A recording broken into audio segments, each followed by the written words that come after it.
Okay, hello. We will continue Indigo today. I have got a gift for you.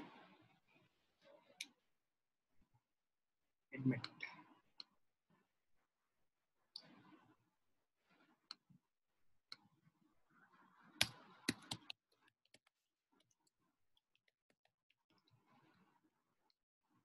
Okay, we have. Okay, so hello Chandu, how are you? Are you able to listen to me? Are you able to hear me?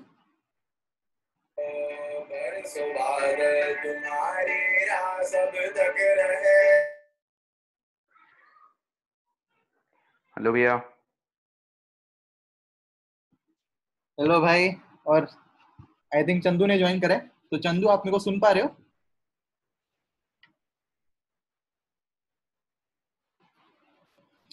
शायद नहीं सुन पा रही है, उनको audio नहीं मिली है। कोई बात नहीं। दीपक यार, तुम बताओ कि कैसा कैसा चल रहा है अभी तक, समझ आ रहा है? हाँ भैया, सब समझ आ रहा है। हाँ, और जो तुमने बताया था उसमें क्या क्या सिलेबस आ रहा है, बताओ अच्छे से अब। सिलेबस फ्लेमिंगो हम्म। और पोएम्स।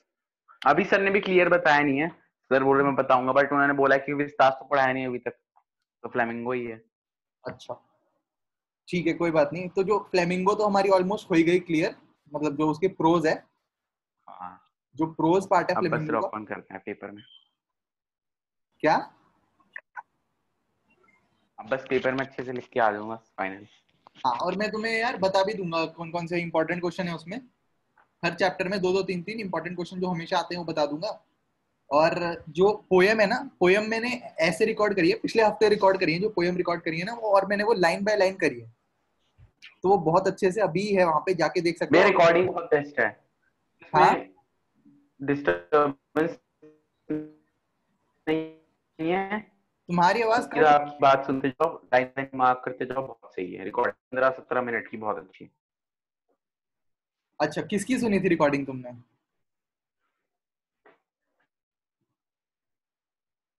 कौन से चैप्टर की सुनी थी? चैप्टर या पोयम? पीयूष भी आ गया। चलो, शायद दीपक, क्या कोई प्रॉब्लम हो रही है क्या? सबको मेरी आवाज सुनाई दे रही है? हाँ। चंदू, आपको मेरी आवाज सुनाई दे रही है? पीयूष, आवाज सुनाई दे रही है? Yes sir. हाँ ठीक है। और पीयूष, कैसे हो भाई? समझ आ रहा है सब? हाँ सर, अच्छा है। और पढ़ रहे हो ना जाके? वो जो गूगल डॉक दिया हुआ है उसमें जाके बहुत सारे क्वेश्चन है, आंसर है, बहुत सारे इंपॉर्टेंट क्वेश्चन आंसर है, उसमें कर रहे हो? यस सर, देख रहे हैं। हाँ, क्योंकि देखते जाना, क्योंकि बाद में ना एक साथ सारे चैप्टर्स का देखना मुश्किल हो जाएगा। लेकिन अभी एक एक करके अगर देखते जाओगे तो बहुत अच्छे से प्रिपरेशन हो जाएगी तुम्हारी। यस। ठीक है, slow and steady wins the race, याद रखना। हाँ, तो दीपक ने हमें फिर से ज्वाइन कर लिया। दीपक, आप हमारे बीच हैं अभी? हाँ भैया। हाँ, तो एक बार कंगन और चंदू से भी मुझे बात करने दो, फिर आते हैं तुम्हारे पास वापस।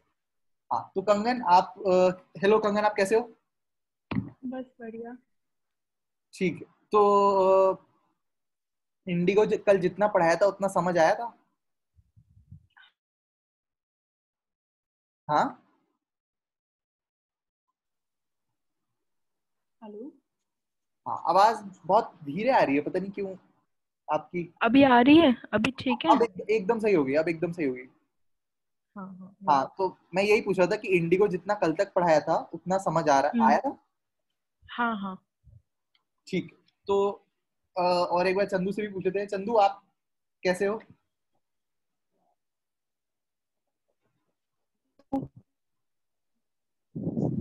अच्छा, तो ये बताओ कि ठीक आपको। हूँ, सब अच्छा, ठीक। ठीक। तो ये मेरे को बताओ कि आपको चीजें सब समझ आ रही हैं, जैसे कैसे कैसे कोर्स चल रहा है हमारा, क्योंकि आपने कल पहली बार ज्वाइन करा है। समझ आ रहा है कैसे हाँ हाँ, धीरे ग्रुप धीरे में सब लाइव समझ टेस्ट आ होते रहा हैं, है। डिस्कॉर्ड ग्रुप पे नोट्स वोट्स मिलते हैं, वो गूगल डॉक्यूमेंट जो है उसके अंदर नोट्स हैं, आपके सारे क्वेश्चन आंसर्स हैं। समझ आ रहा है ना? हाँ ठीक है। अगर कहीं पे भी कुछ भी समझ ना आ रहा हो तो डायरेक्ट आप मुझसे बात कर लेना, इंस्टाग्राम पे या यहाँ पे या फिर ग्रुप में, डिस्कॉर्ड ग्रुप में। सब फैमिली है, सारे दोस्त ही हैं, सब 12वीं के ही हैं, तो बढ़िया से आप करना। चलो मैं अपनी स्क्रीन को शेयर करता हूँ. Let me share my screen. भैया आज रात को जो प्रीमियम होगा वो कौन सा चैप्टर का है? आज रात को कौन सा होगा? आज रात को, या फिर आपने बोला था ना एक दिन तो होगा, लाइक 9:30, कल या आज, पता नहीं. बता.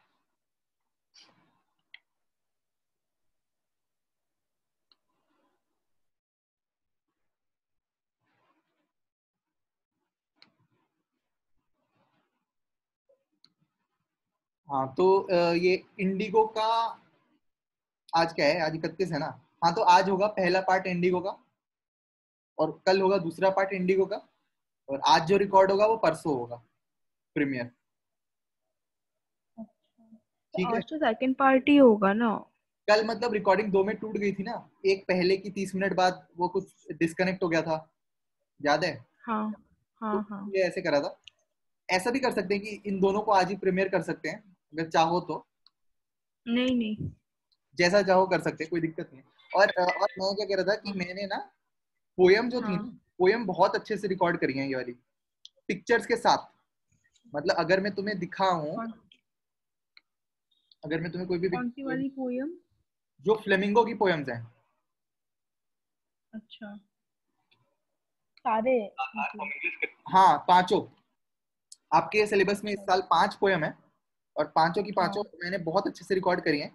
तो जब ये इंडिगो खत्म हो जाएगा ना, तो उसके बाद सब लोग हाँ. पोयम को एक बार देखना, जा जाके एक एक पोयम को हम देखेंगे, और फिर जो लाइव सेशन करेंगे ना उसमें हम इनके क्वेश्चन आंसर्स देखेंगे. ये लाइन बाय लाइन मैंने बहुत अच्छे से समझाई है, इसको देखना जाके, और साइड में इमेजेस के थ्रू समझाइए. जैसे अगर यहाँ पे कोई चीज इमेज आ रही होगी ना, तो उसकी इमेज यहाँ पे दिखाइए ताकि तुमको इमेजिन हो जाए, क्लियर होता जाए. अच्छा, मतलब पोयम्स का आप लाइव नहीं करवाओगे ऐसे? पोएम्स लाइव भी करवा दूंगा, और पोएम लाइव कराने में कोई दिक्कत नहीं है. और ये लेकिन मैंने इसलिए ही बनाया है कि आपके लिए आसान हो जाए. पोएम लाइव करा दूंगा, लेकिन उससे पहले एक बार चाहिए देख कर आ जाना. इसमें तुम्हें इमेजेस मिल जाएंगी सारी. मतलब जैसे जो भी जैसे शेडी बून, तो उसको कैसे इमेजिन करना है, कैसे समझना है. तो एक ऐसे ही मैं, जैसे पोएम चल रही है वैसे ही गूगल डॉक चलता जाता है यहाँ पे ठीक ठाक साइड में, जो आपको दिखाता जाता है. अच्छा अच्छा. ठीक है सबको? हाँ हाँ. ठीक. अब क्या करना है आज? अब हम शुरू करते हैं अपना इंडिगो.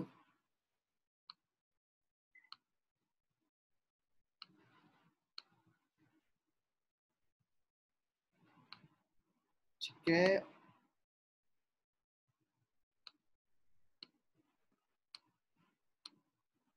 हाँ तो इंडिगो निकाल लेते हैं. फ्लेमिंगोज के अंदर, प्रोज के अंदर होगा हमारा इंडिगो जरूर.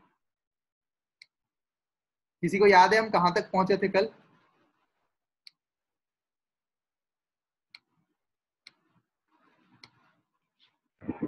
बताओ. हाँ भैया, वो थर्ड पेज आप कीजिए, थर्ड पेज में बताता हूँ. हाँ और हाँ, फिक्स डेट मांग रहे थे वो वहाँ से हो गया था, वहाँ से हो गया था. ये 15% वाला आपने शायद समझा दिया था.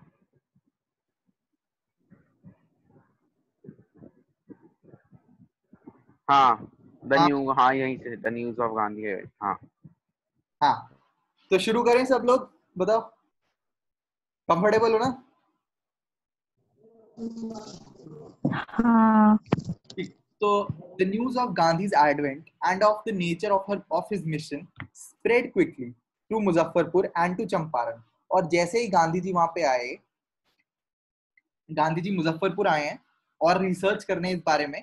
तो जैसे ही गांधी जी मुजफ्फरपुर आए और वहां पे अपने जो एक गवर्नमेंट स्कूल के प्रोफेसर के घर पे रुके. क्या नाम था उन गवर्नमेंट स्कूल के प्रोफेसर का? प्रोफेसर मलकानी. तो ये इन प्रोफेसर मलकानी के घर पे जब आके रुके, तो उनके आने की जो खबर थी, एडवेंट मतलब कहीं से आना, किसी इंसान का आना.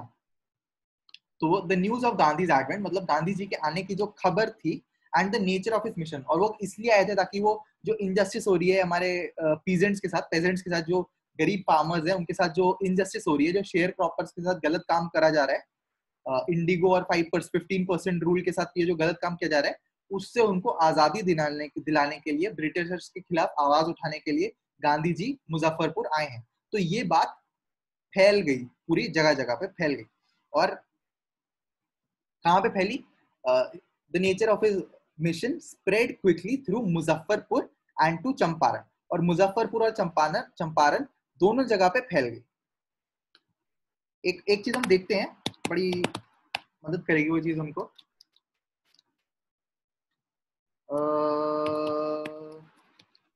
मुजफ्फरपुर टू, कोई गया है कभी चंपारण? है यहाँ पे कोई ऐसा? No.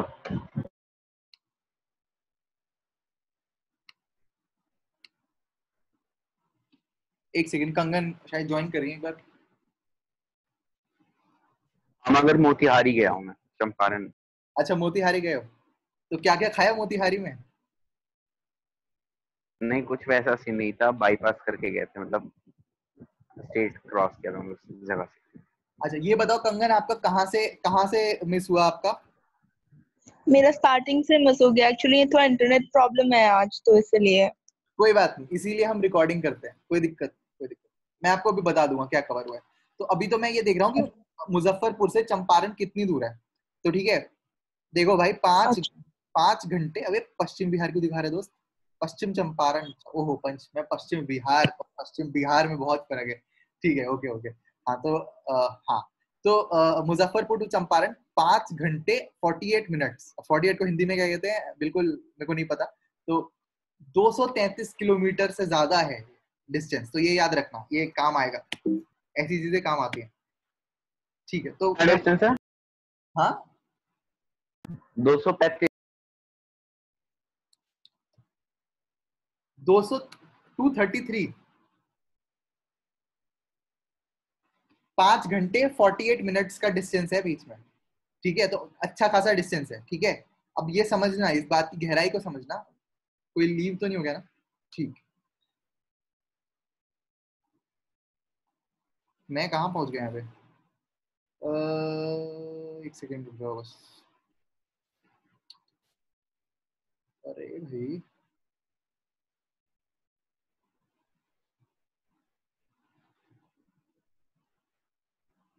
हाँ यहाँ पे थे। हाँ तो कंगन मैं दोबारा से शुरू कर देता हूँ। अब हो ना आप यहाँ पे कंगन? हाँ हाँ हाँ। ठीक, हाँ तो सुनो, हमने कल यहाँ तक कवर कर लिया था, होम रूल तक। जब वो हाँ गांधी जी हाँ। अपने जो मलकानी, प्रोफेसर मलकानी है जो कि एक गवर्नमेंट स्कूल के टीचर है, उनके घर आके 2 दिन तक रुकते हैं। ठीक है, हमने यहाँ तक कर लिया था। अब हम यहाँ से शुरू करते हैं। The news of Gandhi's advent, advent मतलब आना। तो गांधी जी के आने की जो खबर थी वो जगह जगह फैल गई। और वो क्यों आए थे, उनका मिशन क्या था कि उनको गरीब किसानों को आजादी दिलाने के लिए, गरीब किसानों को, जो ब्रिटिश ने 15% इंडिगो का जो रूल लगाया था और जो इनजस्टिस हो रही थी उनके साथ इस वक्त, उससे उनको आजादी दिलाने के लिए, ब्रिटिशर्स के खिलाफ आवाज उठाने के लिए जो आए थे, जो ये उनका मिशन था, वो भी जगह जगह फैल गया। जगह जगह ये मिशन की बातें फैल गई। और कहाँ कहाँ फैल गई? Through Muzaffarpur and Champaran. तो समझ लो कि मुजफ्फरपुर और चंपारण के बीच में लगभग 6 घंटे का डिफरेंस है। 233 या 232 किलोमीटर का डिफरेंस है। Share croppers from Champaran began arriving on foot. और चंपारण से, जो कि वहां से 233 किलोमीटर दूर है, 6 घंटा दूर है। और वो हम 6 घंटा शायद गाड़ी वाड़ी से देख रहे थे, जो डिस्टेंस लग रहा था। ठीक है, तो जो 6 घंटे दूर है, वो चंपारण के जो गरीब किसान थे, शेयर क्रॉपर्स थे, वो आने लगे मुजफ्फरपुर गांधी जी से मिलने। कैसे आने लगे? पैदल चलकर, एंड बाय कन्वेंस। और कुछ लोग पैदल चल के आ रहे थे और जिनके पास थोड़ा पैसा वैसा था वो कन्वेंस से आ रहे थे टू सी देयर चैंपियन। और किसको बुलाया गया यहाँ पे चैंपियन? कौन बताएगा? 5 में से 4 में से कौन बताएगा?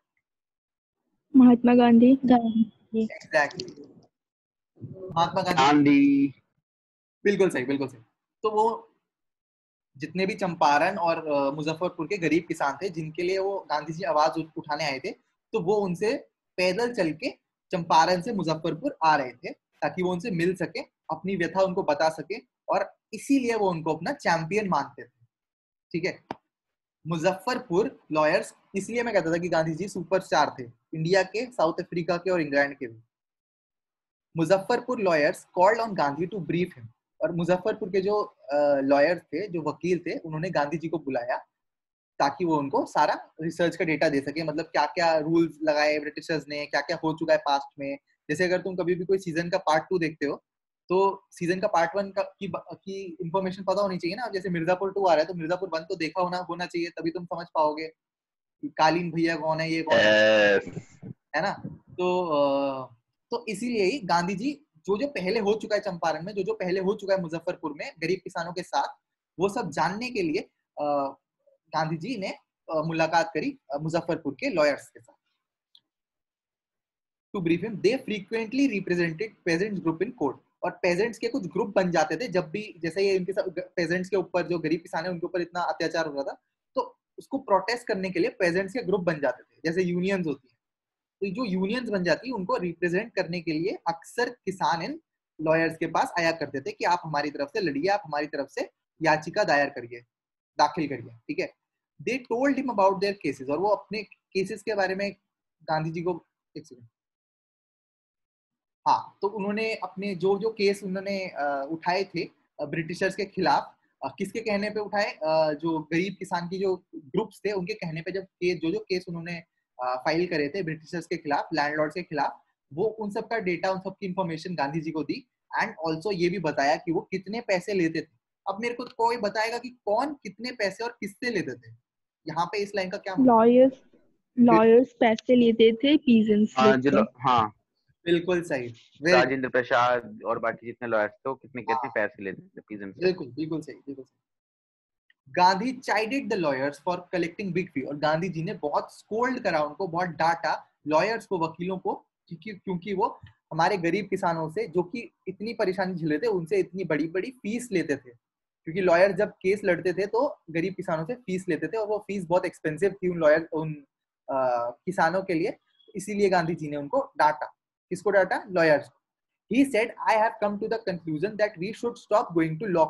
और गांधी जी ने ये बोला कि मैंने कंक्लूजन निकाला है कि हमें अब कोर्ट में नहीं जाना चाहिए, taking such cases to the court. और इतने सारे केसेस को, ऐसे केसेस को अगर हम लॉ कोर्ट्स में लेकर जाएंगे, कोर्ट्स में लेकर जाएंगे जज के पास, लेकिन उससे कुछ भला नहीं होता। Where the peasants are so crushed. और पेजेंट्स जब इतने ज्यादा, मतलब इतना ज्यादा उनके साथ इनजस्टिस है, इतना ज्यादा डिस्क्रिमिनेशन है, उनके ऊपर इतना अत्याचार करा हुआ है, एंड फियर स्टिकन, और इतना डर है उनको, क्योंकि पूरा सिस्टम जो पेजेंट्स है उनके खिलाफ है। क्योंकि पूरा सिस्टम किसके हाथों में है, ये बताओ? ब्रिटिशर्स। और अगर लॉयर्स केस करेंगे, पेजेंट्स का जो केस है वो करेंगे, तो किसके खिलाफ करते थे, ये बताओ? जैसे ऐसे होता है ना, स्टेट वर्सेस जॉली एलएलबी, तो यहाँ पे फार्मर वर्सेस कौन है? ब्रिटिशर्स। एक्चुअली है फार्मर वर्सेस लैंडलॉर्ड, लेकिन जो लैंडलॉर्ड है वो एक ब्रिटिशर है, ठीक है। तो इसलिए लैंडलॉर्ड वर्सेस ब्रिटिशर्स है, जो कि जिसका मतलब है इंडिया वर्सेस ब्रिटिशर्स है, इंडियन वर्सेस ब्रिटिशर है। और उसमें हमेशा जो लॉ कोर्ट है हमेशा अपनी गवर्नमेंट को, अपनी कंट्री को ही प्रेफरेंस देगा, अपने लोगों को ही जिताएगा। इसलिए गांधी जी बोले थे कि I have come to the conclusion, मैं एक कंक्लूजन पे आया हूँ कि हमें अब इन लॉ कोर्ट्स में जाना नहीं चाहिए ऐसे केसेस लेकर। Taking such cases to the courts does little good. और ऐसे केसेस को कोर्ट्स में लेके जाने से कोई फायदा नहीं, क्योंकि अपोजिट में जो लैंडलॉर्ड खड़ा है वो एक ब्रिटिशर ही है, और जो ब्रिटिश कोर्ट है वो कभी भी अपने किसी सिटीजन के खिलाफ नहीं कोई भी कदम उठाएगा। और जहां पे आप तुम्हें दिख रहा है कि जो पेजेंट्स हैं, जो गरीब किसान हैं, वो इतने ज्यादा क्रश्ड हैं, इतने ज्यादा दुखी हैं, दर्द में हैं और भय में हैं, फियर स्ट्रिकन है, इतना उनको डर है, ठीक है, इतना फियर है। Law courts are useless. और यहाँ पे इस केस में लॉ कोर्ट्स का कोई फायदा नहीं है। समझ आ रहा है लॉ कोर्ट्स क्यों यूजलेस हैं? हाँ, ठीक है, समझना बहुत इंपॉर्टेंट है। The real relief for them is to be free from fear. और वो कहते हैं असली प्रॉब्लम ये नहीं है कि उनके ऊपर ये 15% का रूल लगाया जा रहा है, या उनसे अब 15% का रूल हटाने के लिए पैसे मांगे जा रहे हैं, या फिर उनके साथ इतना गलत हो रहा है, उनको अच्छे दाम नहीं मिलते। असली प्रॉब्लम ये नहीं है। वो कहते हैं ये तो सिर्फ आपको जो चीजें ऊपर ऊपर से दिख रही है वो है। असली प्रॉब्लम है उनका डर। हमें उनका डर भगाना है, हमें उनको फ्री फ्रॉम फियर करना है, यही उनका रियल रिलीफ होगा। गांधी जी ऐसा कहते हैं। अब मेरे को दीपक बताएगा कि गांधी जी ऐसा क्यों कहते हैं।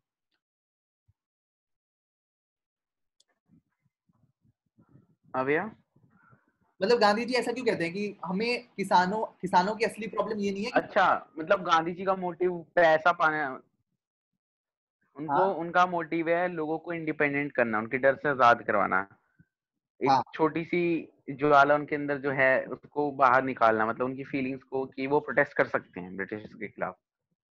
बिल्कुल बढ़िया, एकदम बढ़िया आंसर। एक बार पीयूष बताएगा।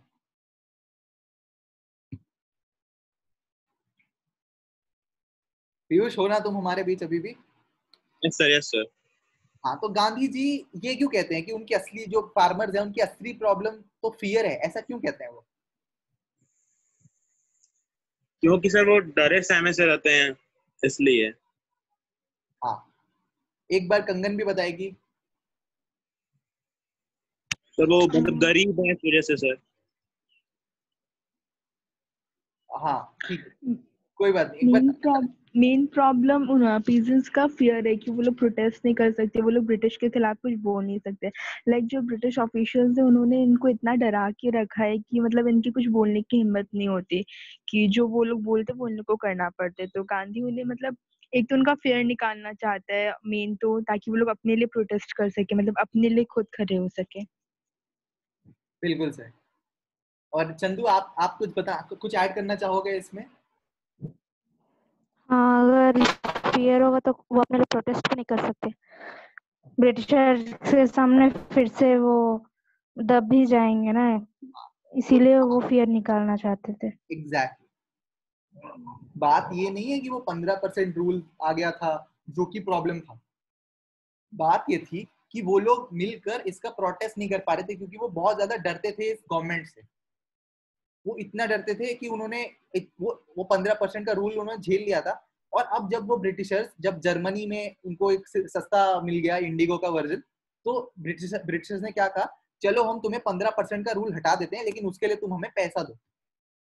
तो ये एक अलग प्रॉब्लम थी, 15% की रूल एक पुरानी प्रॉब्लम थी। तो गांधी जी को समझ आया कि ये प्रॉब्लम तो आती रहेंगी, ब्रिटिशर्स हर टाइम कुछ ना कुछ एक्सप्लॉइट करने के लिए स्कीमें लाते ही रहेंगे, लेकिन हमें जो हटाना है, हमें जिस चीज पे अटैक करना है, वो ये जो हमारे फार्मर्स है उनके डर पे अटैक करना है, ताकि जब अगर उनका डर जाएगा तो वो सब मिलके एकजुट होके नॉन वायलेंस के साथ लड़ पाएंगे, पीसफुल प्रोटेस्ट कर पाएंगे। और जब जब वो ब्रिटिशर्स देखेंगे कि इतने सारे लोग उनके खिलाफ खड़े हैं, बिना वार करे, बिना वायलेंस का यूज करे, जब इतने सारे लोग प्रोटेस्ट कर रहे हैं मिलकर, तो ब्रिटिशर्स भी हेल्पलेस फील करेंगे। और अगर हम इनका डर खत्म नहीं करेंगे तो ब्रिटिशर्स इनको एकदम, जैसे कंगन ने और चंदू ने, दीपक ने और पीयूष ने बताया, ब्रिटिशर्स इनको बार बार दबाते ही रहेंगे। ठीक है, ये लाइन आई समझ में? बताओ। हाँ। ये एक वेरी इंपॉर्टेंट क्वेश्चन है इस चैप्टर में से। अब लेकिन मुझे लगता है कि तुम लोग कर पाओगे इसका आंसर। बाकी जो मैंने तुमको नोट्स दिए हैं गूगल डॉक में, उसमें इसका पूरा आंसर भी है, तुम्हें मिल जाएगा, तो देख लेना एक बार और फिर मेरे को बताना अगर कुछ समझ ना आए। ठीक, यहाँ तक समझ आया सबको? बताओ, तभी आगे बढ़ेंगे। हाँ समझ आ गया। हाँ भैया। ठीक ठीक, यस। Very good. तो most of the arable land का मतलब होता है उपजाऊ जमीन, जिसमें मतलब क्या कहते हैं, जिसमें कुछ उगाया जा सकता है, फर्टाइल जमीन जितनी भी थी। Most of the arable land, most of the fertile जमीन in the Champaran district was divided into large estates owned by Englishman. और जितने भी फर्टाइल जमीन थी, वो सारी की सारी ब्रिटिशर्स के द्वारा, इंग्लिशमैन माने ब्रिटिशर्स ही के द्वारा ओन करी गई, and work by Indian tenants. Tenants क्या होते हैं? टेनेंट्स ये किसान ही होते हैं, लेकिन मैं एक बार फिर भी मैं एग्जैक्ट बताता हूँ इसका। Tenants, a person who occupies the land of property. किराएदार होता है क्या? किराएदार होता है, एग्जैक्टली। किसान नहीं होता, टेनेंट का मतलब होता है किराएदार। तो क्या बोल रहे हैं कि जितनी भी फर्टाइल लैंड थी, जितनी भी जमीन थी जिसपे खेत उगाए जा सकते थे, वो खेत नहीं उगाते, वो क्या कहते हैं, क्रॉप्स उगाए जाते हैं। तो जितनी भी फर्टाइल जमीन पे क्रॉप्स उगाए जा सकते थे, वो सारी ब्रिटिशर्स ने हथियार रखी थी, उनके उनके पास थी। और वो इंडियन शेयर क्रॉपर्स को रेंट पे देते थे। टेनेंट्स मतलब इंडिया के जो कि गरीब किसान थे, उनको रेंट पे मिलती थी वो जमीन, ताकि वो उस पे कुछ उगा सके और प्रॉफिट ब्रिटिशर्स को दे सके। ये लाइन समझ आई ना? क्या मतलब है इसका? मतलब कि सपोज घर मेरा है, मेरे पास एक घर है, मैं उसमें किसी आदमी को रेंट पे रहने के लिए देता हूँ, तो वो मेरे को हर महीने किराया देता है ना, है ना? हाँ हाँ हाँ। तो वैसे ही ये जो ब्रिटिशर्स थे वो लोग इंडियन किसान को अपनी जमीन किराए पे देते थे और महीने के एंड पे उनसे 15% इंडिगो एज अ रेंट वसूल करते थे। ठीक है ना, ये बात समझ आ गई ना, कहानी क्लियर होती जा रही है ना सबको? भाई एक की आवाज आ रही है, डराओ मत मुझको। Yes sir.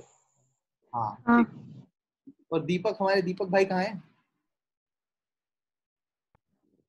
इधर ही भैया। ठीक, समझ आ रहा है ना दीपक?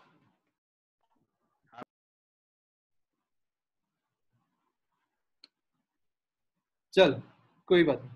हाँ, तो the chief commercial crop was Indigo, और जो चीफ कमर्शियल क्रॉप था, मतलब जो कि जिससे वो पैसा कमाते थे, कमर्शियल मतलब एक ऐसी एक्टिविटी जिससे आप पैसा कमाते हो, तो जिस जिस क्रॉप से सबसे ज्यादा पैसा कमता था वो इंडिगो था, और वो इंडिगो तो सारा वो ले जाते थे ब्रिटिशर्स।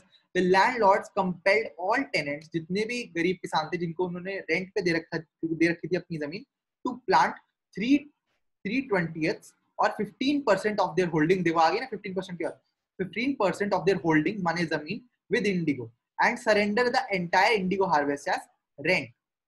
मतलब क्या हो रहा है कि जो सबसे ज्यादा पैसे कमाने वाला जो क्रॉप था वो इंडिगो, ठीक है? अब इंडिगो के वो ब्रिटिशर्स क्या कहते थे कि अपनी जमीन के 15% पार्ट पे हमारे लिए इंडिगो होगा, और जितना भी इंडिगो होगे वो हमें रेंट की तरह दे दो। Surrender the entire indigo harvest as rent. This was done by long term contract, और एक कॉन्ट्रैक्ट साइन करवाया गया था।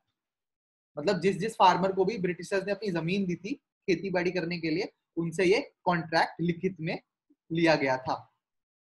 यहां तक समझ आया? क्या क्या सिचुएशन है, समझ आई? हाँ। ठीक। Presently the landlords learn that Germany had developed synthetic Indigo, और अभी हमारे ब्रिटिशर्स लैंडलॉर्ड्स को, लैंडलॉर्ड्स माने ब्रिटिशर्स, क्योंकि जमीन तो ब्रिटिशर्स की थी और लैंडलॉर्ड्स वही हैं उनकी जमीन होती है, तो ब्रिटिशर्स को पता चला कि जो जर्मनी है उसने एक डेवलप करा है synthetic indigo. They thereupon, और ये सुनने के बाद obtain agreements from the share croppers, और उन्होंने गरीब किसानों से एग्रीमेंट्स लेने शुरू करे, मतलब उनको बुला बुला के उनसे बातें करी और उनसे मतलब उनको एक स्कीम दी, जैसे हेरा फेरी में राजू स्कीमें नहीं देता था, वैसे ही यहाँ पे उन्होंने एक स्कीम दी कि to pay them compensation for being release from the 15% arrangement. ये अगर तुम्हें यहाँ तक समझ आ गया ना अभी तक जितना हुआ है, तो तुम्हें चैप्टर का आधार समझ आ जाएगा, और प्रॉब्लम क्या थी फार्मर्स को वो समझ आ जाएगी। तो मैं तुम्हें अब ये एक दो लाइन में बताता हूँ, उसके बाद पूछता हूँ, तुम्हें शायद समझ आ जाए। ठीक है, तो हुआ क्या, ब्रिटिशर्स ने करा क्या, उन्होंने कहा सबसे पहले उन्होंने दो गलत काम करे। पहला गलत काम हमारे फार्मर्स ने सह लिया, लेकिन जब दूसरा गलत काम करा तो वो अब पानी सर के ऊपर जा चुका था।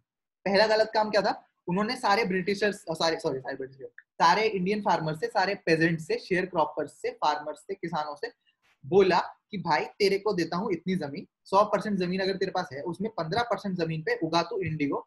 इंडिगो एक पौधा होता है जिससे इंडिगो डाई बनती है, उसके फूल से, सब बहुत महंगा बिकता है वो, और जितना भी इंडिगो तू उगाएगा वो सारा का सारा इंडिगो हमें दे दे एज रेंट। ये ब्रिटिशर्स ने बोला, और ये लिखित में कॉन्ट्रैक्ट में लिया गया, ठीक है, लीगल टर्म्स में।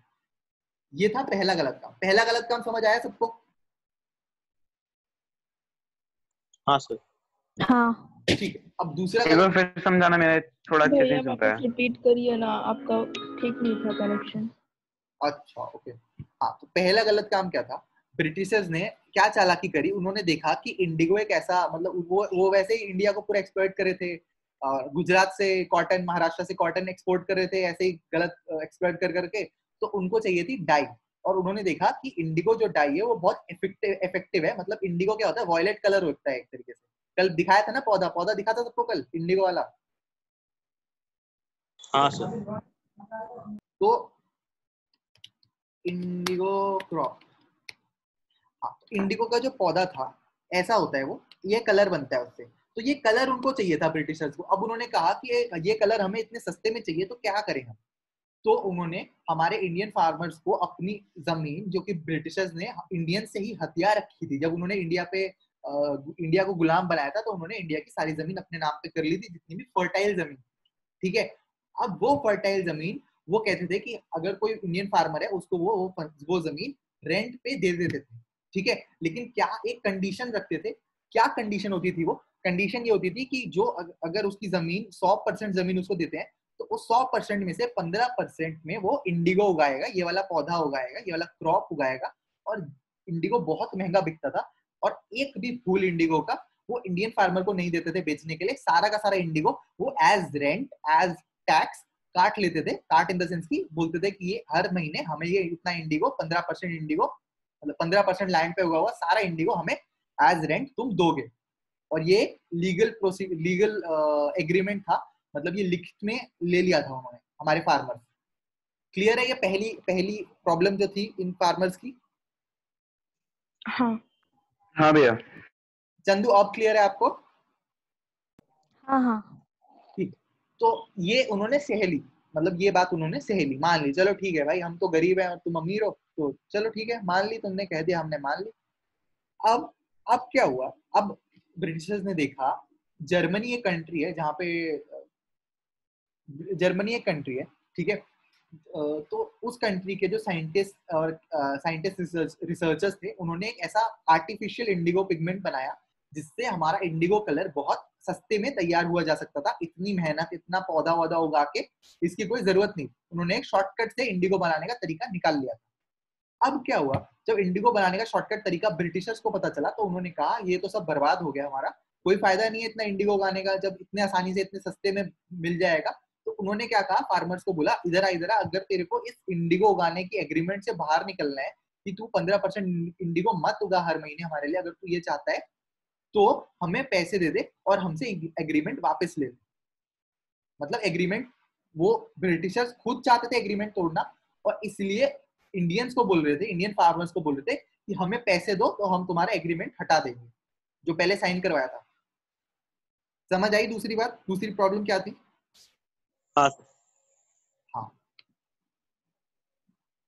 तो फिर से पढ़ते हैं इसको। प्रेजेंटली द लैंडलॉर्ड्स मतलब Britishers learn that Germany had developed synthetic Indigo. Synthetic Indigo lab में बना लिया था उन्होंने। दे देयरअपॉन ऑब्टेन्ड एग्रीमेंट्स फ्रॉम द शेयरक्रॉपर्स, और उन्होंने शुरुआत करी शेयरक्रॉपर्स को बताना कि तुम हमें to pay them compensation for being release from the 15% agreement. और जो एग्रीमेंट ब्रिटिशर्स ने ही पहले साइन करवाई थी उससे बाहर निकलने के लिए वो गरीब किसान ब्रिटिशर्स को फिर से पैसा दे। ये दूसरी गलती थी, दूसरी प्रॉब्लम थी हमारे किसानों को जो के साथ जो इनजस्टिस थी, दूसरी टाइप ऑफ इनजस्टिस थी, और ये वाली वो नहीं सह पा रहे थे क्योंकि उनके पास पैसा नहीं था देने के लिए, और ये सरासर एक बहुत बड़ा अत्याचार था। The share cropping arrangement was irksome to the peasants. और ये जो बात थी, ये जो 15% वाला अरेंजमेंट था वो बहुत दुख देने वाला था। क्यों था ये बहुत दुख देने वाला? कोई बताएगा? मैंने कल बताया था। इसका मतलब है शेयर क्रॉपिंग अरेंजमेंट का मतलब है वो इंडिगो 15% में इंडिगो उगाने की बात को ये irksome बोल रहे हैं। तो वो irksome मतलब कि दुख देने वाला, तकलीफ देने वाला, ऐसा बोलते हैं ना कि क्या बोलते हैं, ऐसे बोलते हैं ना किसी इंसान को कि भाई तू ना मेरी आंखों में चुभता है, मतलब कि ऐसे करके किसी को बोलते हैं। तो वही ये जो 15% इंडिगो उगाने वाला जो पहला प्रॉब्लम था ब्रिटिशर्स ने जो करा था, वो हमारे शेयर क्रॉपर्स को, गरीब किसानों को बहुत नापसंद था। ठीक है, क्यों था नापसंद? कोई बताएगा मेरे को? क्योंकि ये उनकी सॉइल की फर्टिलिटी खत्म कर देते थे। जो इंडिगो प्लांट था वो बहुत ज्यादा न्यूट्रिशन लेता था सॉइल से, तो बहुत उनकी जो सॉइल की फर्टिलिटी और थी उनके पास राइट भी नहीं था उसको बेच सके, इतनी मेहनत और इतनी अपनी जमीन को खराब करने के बाद भी। एग्जैक्टली मतलब वो ऐसा कर रहे हो कि तुम किसी की जमीन पे ये उगा रहे हो और उसकी जमीन खराब कर रहे हो, ठीक है, और उसको उसके बदले 1 रुपया भी नहीं दे रहे। मतलब इतना महंगा बिकता है इंडिगो, लेकिन उसका एक भी पैसे का प्रॉफिट उसको नहीं दे रहे तुम असली किसान को, जिसकी जमीन है, मतलब जिस जमीन पे जो उगा रहा है उसको नहीं दे रहे। तो ये तो एकदम मतलब ये तो एकदम क्या कहते हैं, स्वाभाविक है कि उनको बुरा लग जाएगा, है ना, किसानों को। बताओ। क्या भैया? मैं कह रहा हूँ कि अगर तुम किसी की जमीन खराब कर दोगे इंडिगो उगा के और उसको एक भी पैसा नहीं दोगे, जबकि इंडिगो इतना महंगा बिकता है, तो गुस्सा तो आएगा ही, किसी को भी, किसानों को भी गुस्सा आ रहा था। हाँ सर। हाँ भैया। ठीक। The share cropping arrangement was irksome to the peasants. अब समझ आ गया होगा क्यों irksome था। एंड मेनी साइन विलिंगली, और इसीलिए कुछ लोगों ने तो पहले ही वो जो नया रूल लेकर आए थे कि भाई अगर तुम्हें इस 15% के एग्रीमेंट से बाहर निकलना हो तो हमें पैसे दे दो, कंपनसेशन दे दो और हम तुम्हें बाहर निकाल देंगे। तो क्योंकि उनको इतना बुरा लगता था वो 15% पे इंडिगो का ना, क्योंकि उनकी सॉइल की फर्टिलिटी खराब हो रही थी, तो कुछ लोगों ने तो विलिंगली पहले ही साइन कर दिया। क्यों करा? क्योंकि उनको ये पता नहीं था कि अब ब्रिटिशर्स को सस्ते में इंडिगो मिलने वाला है। मतलब एक तरीके से यहाँ पे भी हमारे इंडियन फार्मर्स का एक्सप्लॉयटेशन ही हुआ है। ये नहीं हुआ कि ब्रिटिशर्स अच्छे हो गए और उनको बचाने के लिए आ गए। दोज हु रेजिस्टेड, और जिन लोगों ने कहा कि भाई हम पैसे नहीं देंगे, कोई बात नहीं, हमें ये एग्रीमेंट से कोई प्रॉब्लम नहीं है, हम नहीं दे सकते पैसे, हमारे पास नहीं है पैसे। Those who resisted engaged lawyers, the landlord hired thugs. और हमारे किसानों ने क्या करा कि अब ये इनजस्टिस हुई, उन्होंने कहा कि अब तुम्हें जर्मनी से सस्ता इंडिगो मिल रहा है तो तुम अपना एग्रीमेंट अपने मतलब अपनी जरूरत के हिसाब से तुम अपना उल्लू सीधा कर रहे हो, तो अब तो हम केस लड़ेंगे, कोर्ट में जाएंगे। तो उस पे क्या करा ब्रिटिशर्स ने, जो लैंडलॉर्ड्स थे उन्होंने हायर्ड थग्स मतलब गुंडे बुलवा लिए। Meanwhile, the information about synthetic indigo reached the illiterate peasants who had already signed, and they wanted their money back. और बाद में थोड़े दिन बाद जब हमारे जिन लोगों ने पहले ही साइन कर दिया था ना कि अच्छा कोई बात नहीं, हमसे पैसे ले लो और हमें इस 15% के एग्रीमेंट से बाहर निकाल दो, उनको पता चला कि जर्मनी ने एक तरीका निकाला है और इसीलिए ब्रिटिशर्स ने उनको उस एग्रीमेंट से निकालने का सौदा करा है, ना कि वो ब्रिटिशर्स उन इंडियन फार्मर्स की केयर करते थे इसलिए नहीं करा। ब्रिटिशर्स का काम सस्ते में बन रहा था वहां से, इसलिए उन्होंने ऐसा करा। तो उनको भी बहुत गुस्सा आया और उनको भी अपना पैसा वापस चाहिए था। क्लियर है यहाँ तक? सबको बताओ। हाँ क्लियर है। ठीक, चंदू आपको भी समझ आ रहा है ना? हाँ ठीक। At this point Gandhi arrived in Champaran, और इसी वक्त गांधी जी अब चंपारण आ गए। मतलब वो मुजफ्फरपुर में जाके उन्होंने रिसर्च करी थी, लॉयर्स के साथ बैठ के समझा था कि क्या क्या हो चुका है पहले सीजन में और अब मिर्जापुर की सेकंड सीजन में क्या क्या होने वाला है, सब उनको पता चल गया। अब वो सब पता करके, सारी रिसर्च करके, सारा डेटा कलेक्ट करके, सबूत लेकर आ गए हैं Champaran. He began by trying to get the facts, और उन्होंने वहां से भी फैक्ट्स निकालने शुरू करे। मतलब उन सारे वहां पे भी जाके लोगों से बात करी, किसानों से बात करी कि क्या क्या हुआ। फर्स्ट ही विजिटेड, और कैसे निकाले फैक्ट्स ये देखते हैं अब। First he visited the secretary of the British landlords association, और वो वहां पे एक ब्रिटिश लैंडलॉर्ड्स एसोसिएशन थी जिसको बीएलए भी बोलते थे, वहां के सेक्रेटरी से जाके मिले। The secretary told him that he could give no information to an outsider, और उसने जो सेक्रेटरी था हमारा वो भी चालाक था, जानता था अगर गांधी जी जैसे पढ़े लिखे इंसान अगर इस मैटर में घुस जाएंगे तो कुछ ना कुछ लूप होल निकाल के लैंडलॉर्ड्स का बुरा कर देंगे, उनको पता चल जाएगा कि क्या इनजस्टिस कर रहे हैं लैंडलॉर्ड्स फार्मर्स के साथ। तो उन्होंने उनको कहा कि वो किसी भी आउटसाइडर को कोई भी इंफॉर्मेशन नहीं देंगे। अब मेरे को ये बताओ इस लाइन में क्या आयरनी है? कोई बताएगा मेरे को इस लाइन में क्या आयरनी है, अगर कोई समझ पा रहा है? मतलब बहुत इस लाइन को पढ़ते हुए मुझे हंसी आ रही है, एक आयरनी है इसमें। क्या आयरनी है, कोई बताना चाहता है? कि गांधी जी तो मतलब लाइक गांधी जी बहुत ज्यादा लिटरेट थे, ठीक है, मतलब उनको सब कुछ आता था, पर वो गांधी जी को एक आउटसाइडर समझ रहे थे जो आज like father of the nation है। हाँ एक तरीके से, लेकिन एक थोड़ा थोड़ा छोटा सा पॉइंट मिस हो गया जो बहुत मेन पॉइंट है। ट्राई करना चाहोगे? पीयूष, दीपक, चंदू, कोई आना चाहेगा बताने के लिए? क्या भैया? ये कि द सेक्रेटरी जो ब्रिटिश लैंडलॉर्ड्स एसोसिएशन में बात करने गए, गांधी जी पता करने गए कि ऐसा क्यों हो रहा है, हमारे फार्मर्स को एक्सप्लॉइट क्यों किया जा रहा है, तो उसके सेक्रेटरी ने, बीएलए के सेक्रेटरी ने बोल दिया गांधी जी को कि मैं किसी भी बाहर वाले को कोई भी इंफॉर्मेशन नहीं दूंगा। हाँ, इस लाइन में क्या आयरनी है? मुझे इस लाइन को पढ़ के इसमें आयरनी है। आयरनी हाँ, अम्यूजिंग बात क्या है इसमें? बाहर वाले हैं वो। हाँ तो क्या है? चलो मैं बताता हूँ। देखो, एक ब्रिटिशर जो कि बाहर से आया हमारे देश में और हम पे कब्जा कर लिया ब्रिटिशर्स ने, हाँ वही तो मैंने बोला, बाहर वाला। अच्छा, वो बाहर वाले आके हम ही कह रहे तुम बाहर वाले हो। आया, यूरोप से आया, वहां पे आके हमारे एक देश पे कब्जा कर लिया, वो आके गांधी जी से कह रहा है, जो इस वक्त फादर ऑफ द नेशन है, उनसे कह रहा है कि मैं किसी भी बाहर वाले को नहीं बताता, जबकि वो खुद एक जो बोल रहा था वो एक ब्रिटिशर था और वो खुद बाहर वाला था। असली में वो बाहर वाला था, गांधी जी तो अंदर के ही थे। ठीक, अच्छा अच्छा अच्छा, समझ आई आयरनी? ठीक है, तो हाँ हाँ। तो Gandhi answered that he was wrong, और गांधी जी ने उसको एकदम मुड़ के एकदम हीरो की तरह बोला कि भाई मैं कोई बाहर वाला नहीं हूँ। Next Gandhi called on the British officials commissioner of the Tirhut division in which the Champaran district lay, और पहले वो सबसे पहले बीएलए के सेक्रेटरी के पास गए।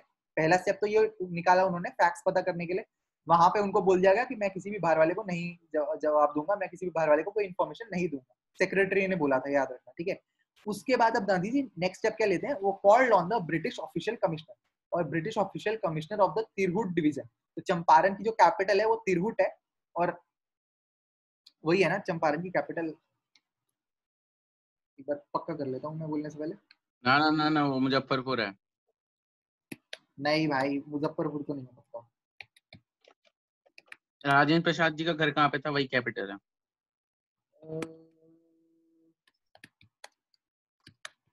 देख लेते हैं एक बार जब पता चले। मोतिहारी है तो भाई अभी। हाँ कहा था ना मैंने। हाँ तो एक बार मैं कंफर्म करके बताता हूँ सारी चीजें। तो तिरहुट एक जगह है चंपारण में, लेकिन वो कैपिटल नहीं है चंपारण। हाँ तो कहाँ पे थे हम। Next Gandhi called on the British official commissioner, और British official commissioner of Tirhut division को कॉल करा उन्होंने, बात करी उनसे, in which the Champaran district lay, और इस डिवीजन के अंदर, मतलब इस डिस्ट्रिक्ट के अंदर चंपारण था, मतलब चंपारण जो जगह है वो इस तिरहुट डिवीजन के अंदर आती थी। और उनके कमिश्नर से जाके उन्होंने बात करा, जो कि खुद एक ब्रिटिश ऑफिशियल थे। The commissioner Gandhi ji reports proceeds to bully me and advised me forthwith to leave Tirhut. अच्छा, तो अब यहाँ पे क्या हुआ, पहले जगह से उनको बोल दिया गया, जो सेक्रेटरी था बीएलए का, उसने बोल दिया कि भाई मैं किसी भी बाहर वाले को नहीं देता, जाओ यहाँ से। और जब उन्होंने सोचा कि किसी बड़े आदमी से बात करते, शायद उसमें समझ होगी, तो बड़े आदमी ने क्या बोला, उसने बोला फॉरविद निकल जाओ यहाँ से। फॉरविद मतलब इसी वक्त निकल जाओ, पहली फुर्सत में। अब समझ आ रहा है फॉरविद का मतलब उन्होंने भी गांधी की बेइज्जती करी और उन्होंने उनको इंसल्ट करा, जबकि गांधी जी एक अच्छे कॉज के लिए लड़ रहे थे, लेकिन किसी ने भी उनकी बात नहीं समझी। तो उन्होंने बोला, गांधी जी ने रिपोर्ट करा, और ये किसको रिपोर्ट करें, कोई बताएगा मेरे को? जो ऑथर है, जो ये बता देगा मैं समझ जाऊंगा कि उसको पूरी कहानी समझ आ रही है। जो ऑथर है, जिनको गांधी जी पूरा कहानी बता रहे। बिल्कुल सही, लुइस फिशर को। तो ठीक है, बिल्कुल सही यार, कमाल कर रहे हो यार तुम तो आज। तो ठीक है, गांधी जी बता रहे हैं लुइस फिशर को। हो गया, मेरा मिस हो गया, आवाज नहीं थी, क्या हुआ? कुछ मिस नहीं हुआ, तो मैं दोबारा से बताता हूँ। The commissioner Gandhi ji reports proceeds to bully me and advised me forthwith to leave Tirhut. मतलब जब वो कमिश्नर के पास गए तो उन्होंने बोला कि आप यहाँ से निकल जाइए, यहाँ से तिरहुट को छोड़ दीजिए, मतलब चंपारण से चले जाइए, ये आपका यहाँ पे कोई काम नहीं है, आप यहाँ से चले जाइए। गांधी डिड नॉट लीव, मतलब गांधी डिड नॉट लीव लिखा है, लेकिन मैं बार बार गांधी जी बोल रहा हूँ। Gandhi did not leave, instead he proceeded to Motihari, the capital of Champaran. और वो वहां से चले नहीं गए, बल्कि अब वो मोतिहारी में चले गए, the capital of Champaran. Several lawyers accompanied him, और बहुत सारे लॉयर्स, बहुत सारे वकील भी वहां से उनके साथ मोतिहारी गए। At the railway station a vast multitude greeted Gandhi. और जब वो मोतिहारी पहुंचे तो वहां पे बहुत सारे उनको, मल्टीट्यूड का क्या मतलब होगा, कोई बताएगा मेरे को? मल्टीट्यूड का मतलब होता है क्राउड, भीड़, बहुत सारे लोग, उनके भक्त, फैन एकदम सही। A large number of people और थिंग्स, तो बहुत सारी भीड़ उनको वहां पे ग्रीट करने आई। he went to a house and using it as headquarters, और मोतिहारी में वो एक घर पे गए और उसको अपना हेडक्वार्टर बनाया। हेडक्वार्टर क्या होता है?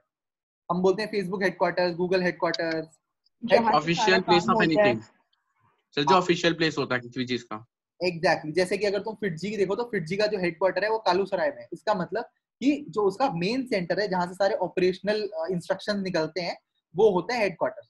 तो गांधी जी ने एक घर में गए, ये मोतिहारी में, जो कि चंपारण की कैपिटल है, वहां पे घर में गए और उसको अपना हेडक्वार्टर बना लिया। मतलब अब वहां से वो काम करेंगे।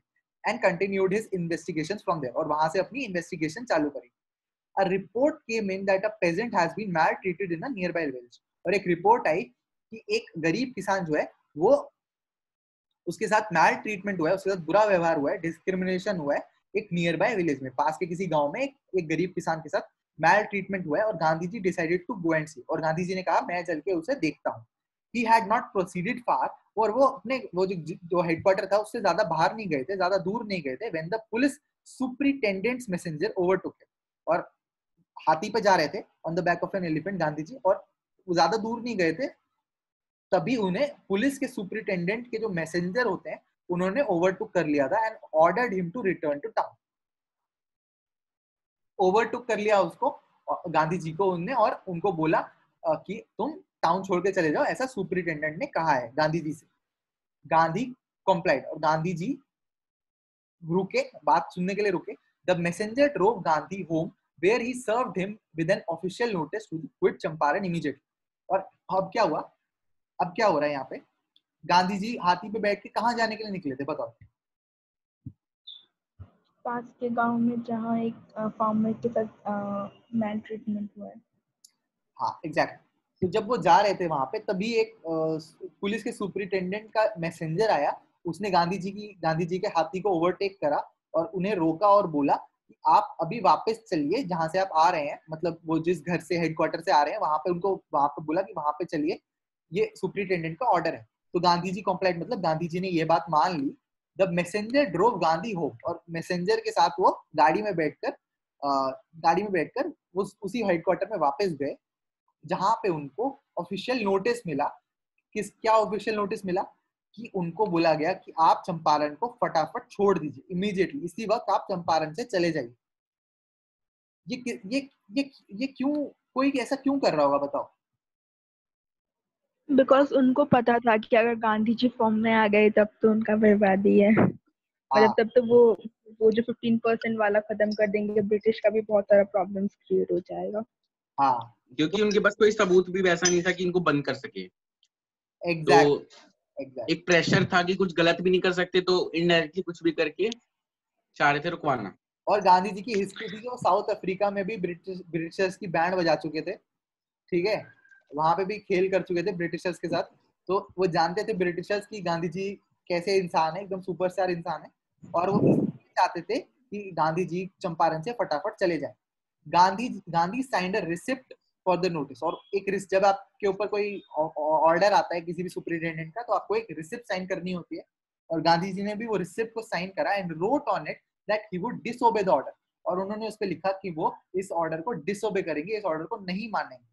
In consequence, Gandhi received a summons to appear in the court the next day. और गांधी जी ने उस मैसेंजर को वापस भेज दिया, उसके ऑर्डर पे ये लिखकर, उसकी रिसिप्ट पे ये लिखकर कि वो इस ऑर्डर को नहीं मानेंगे। क्या ऑर्डर था? कि गांधी जी फटाफट इसी वक्त चंपारण से निकल जाए। All night Gandhi remained away. भैया मेरे को डाउट है। हाँ पूछो बिल्कुल। तो फिर जब गांधी जी वापस गए अपने हेडक्वार्टर पे, तो वो कैरेज पे गए थे फिर हाथी पे गए थे? ड्रोव, देखो, the messenger drove Gandhi home where he served with an official notice. वो हाथी पे चढ़ के घूम रहे थे?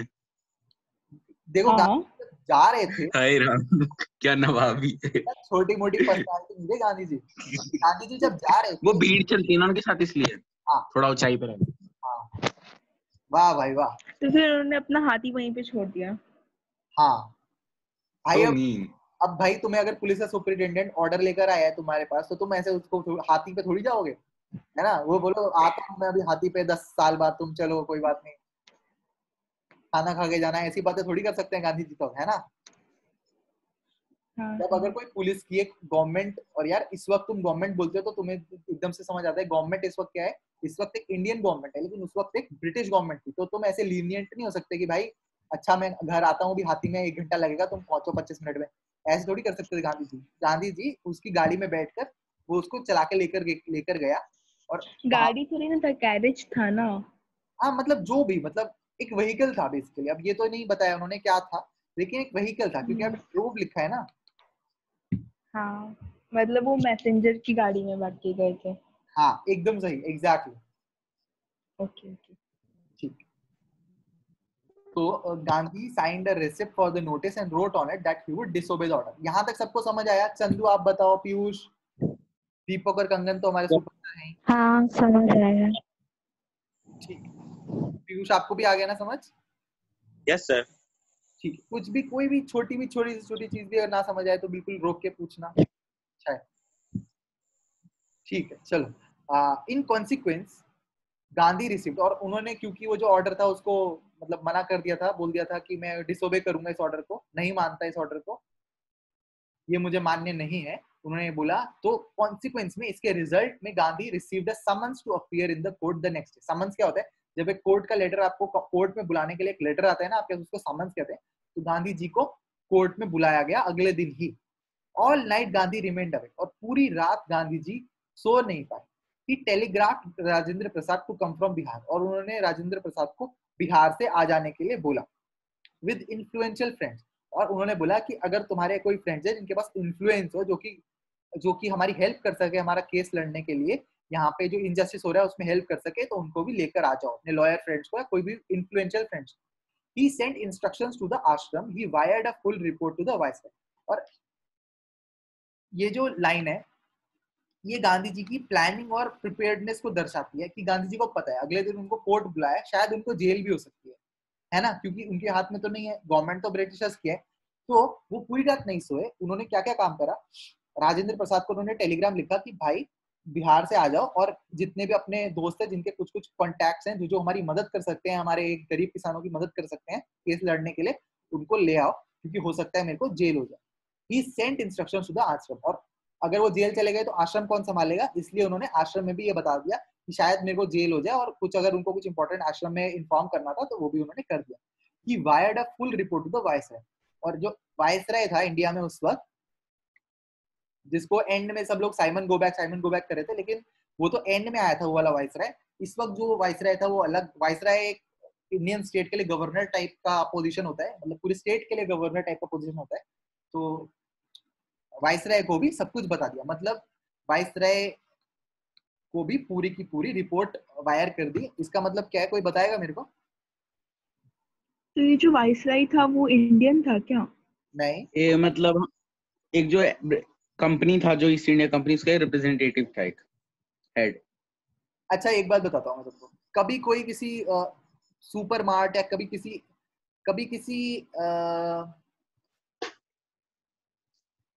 अच्छा कभी कोई किसी कोचिंग क्लासेस में गया है? हाँ हाँ ठीक है, तो कोचिंग क्लासेस में वो तुमसे कैसा व्यवहार करते हैं? मतलब अच्छे से व्यवहार करते हैं? हाँ, बहुत ज्यादा मीठा जो मीठा। रिसेप्शनिस्ट होती है, जो मैनेजर होता है, वो तुमसे अच्छे से व्यवहार करते हैं? तुम जाते हो तो तुमको पानी वानी पूछते हैं, या फिर तुमसे बात करते हैं, तुम्हारी काउंसलिंग भी फ्री में करना चाहते हैं वो लोग, ऐसा होता है? हाँ, ऐसा क्यों होता है? हाँ बहुत प्यारे। Customer sir. एग्जैक्टली, वो Impression. अच्छा करना चाहते हैं तुम्हारे सामने, ताकि तुम उनकी चीज को बाय कर लो। वैसे ही ये बहुत डिप्लोमेटिक तरीके से ये ब्रिटिशर्स खेलते थे, ये दिखाते थे, मतलब इनका पता है। अच्छा कोई मुझे बताएगा, जनरल नॉलेज की बात है, कि इन्होंने इंडिया पे कब्जा करना है, इंडिया को गुलाम बनाने का क्या रीजन दिया था? ऑफिशियल रीजन क्या दिया था?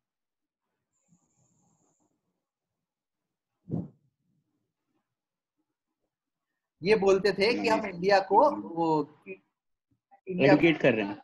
हाँ, डेवलप करेंगे। एजुकेट करेंगे, यहाँ पे ट्रेड करने आए हैं, और हम यहाँ पे एजुकेट करेंगे, डेवलप करेंगे। और ये इस फसाड के पीछे इन्होंने पूरे उसको कब्जा कर लिया, और एक पपेट गवर्नमेंट भी वहां पे बिठा दी, जज वज भी बिठा दिए, लेकिन सारा फैसला ब्रिटिशर्स के हित में ही आता था।